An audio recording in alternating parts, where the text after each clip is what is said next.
Well, good evening, this is Houndog Steve, wishing you a very pleasant evening. And this from Zero Hedge, right now is bad. Diseases plague China's pig herd in dark winter.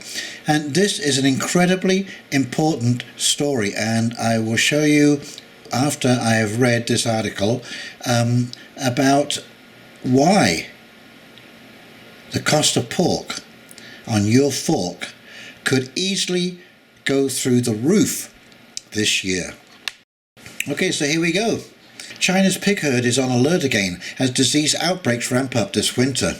Reuters reports a new outbreak of diseases could hamper the hog recovery after the African swine fever contagion a few years ago wiped out about half of the country's herd. And it wasn't just a few years ago, last year they had an unbelievable amount of African swine fever in the Chinese hog community.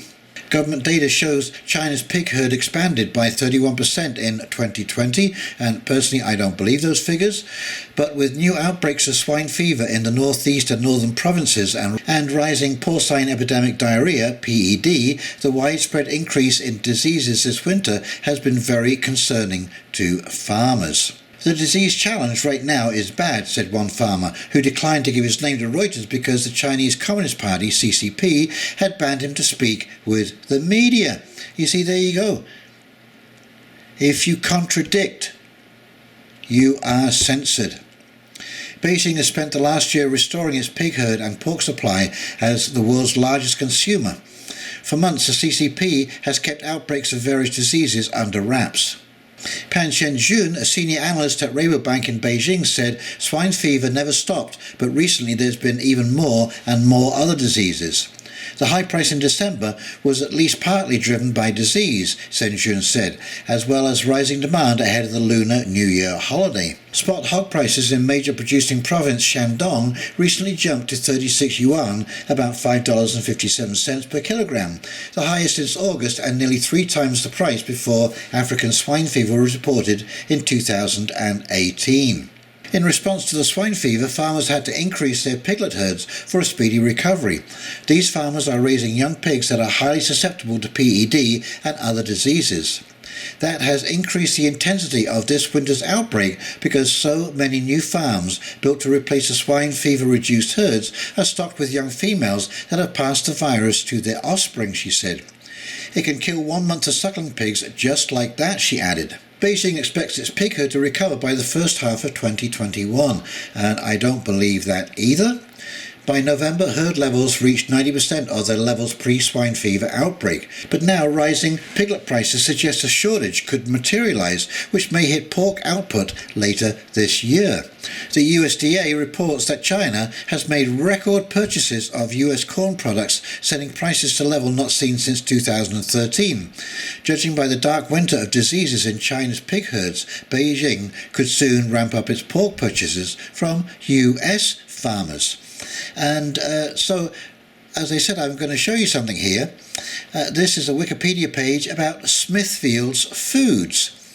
Smithfield's Food Inc. is a pork producer and food processing company based in Smithfield, Virginia, in the United States, and a wholly owned subsidiary of WH Group of China. Founded in 1936 as the Smithfield Packing Company by Joseph W. Luter and his son, the company is the largest pig and pork producer in the world.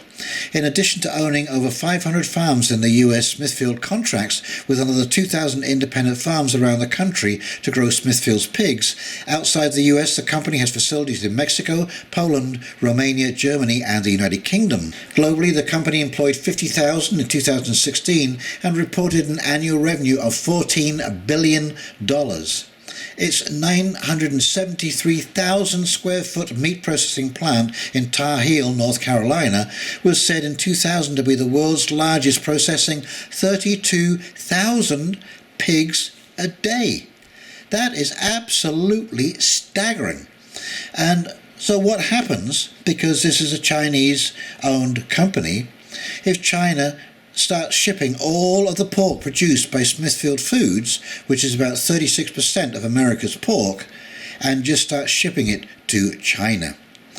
That means, my friends, you are going to pay an awful lot more to put pork on your fork.